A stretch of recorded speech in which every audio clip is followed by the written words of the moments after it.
মাইনুল ভাই আজকে আমাদেরকে দেখাবে এই যে বিশাল অন্তরা টাইলস থেকে কোন কোন আইটেমটা দেখাবেন ভাই? ভাই আজকে 24 কিছু কালেকশন দেখাবো। আচ্ছা 24 দেখবো। অনেকে রিকোয়েস্ট করে ভাই আমার ঘর সাজানোর মতন 24 কালেকশন পাচ্ছি না। হ্যাঁ এই যে দেখেন পাঁচশো আর কিছু নেই, চলে আসেন অন্তরা টাইলসে। একদম হাজার হাজার কালেকশন আজকে আছে। ফ্ল্যাট সাজানোর মতন একাধিক কালেকশন আছে।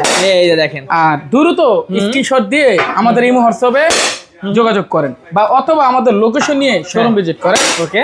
আর নিজের ফ্ল্যাট সাজানোর মতন আমাদের এখানে নতুন নতুন কালেকশন আছে। এই যে দেখেন ভিউয়ার্স, আমি একটু বলি অনেক কিন্তু কালেকশন আছে, শত শত ডিজাইন আছে। আপনারা এগুলো আজকে দেখেন শুধু কত দাম পড়বে ভাই? একদম বাজেট ফ্রেন্ডলি থাকবে। 95 টাকা পার স্কয়ার ফিট, 96 টাকা পার স্কয়ার ফিট, 105 টাকা পার স্কয়ার ফিট, 95 টাকা পার স্কয়ার ফিট, 96 টাকা পার স্কয়ার ফিট, অনলি 90 টাকা পার। আচ্ছা ভিউয়ার্স, যারা আপনাদের নিজস্ব বাড়ি সাজাতে চাচ্ছেন তারা কিন্তু এই বড় টাইলস গুলো ইউজ করতে পারেন। জি জি। আচ্ছা ভাই কিভাবে আসবে আপনাদের শোরুমে? পেতোয়ালা আসতে হবে অন্তরা টাইলস। আর অন্তরা টাইলসের লোকেশন হবে ঢাকা যাত্রাবাড়ি আইডিয়াল স্কুলের মেইন গেটে এসে 25টা দোকানে পর আমার দোকানটা, অথবা স্ক্রিনে দেওয়া নাম্বারে যোগাযোগ করতে হবে।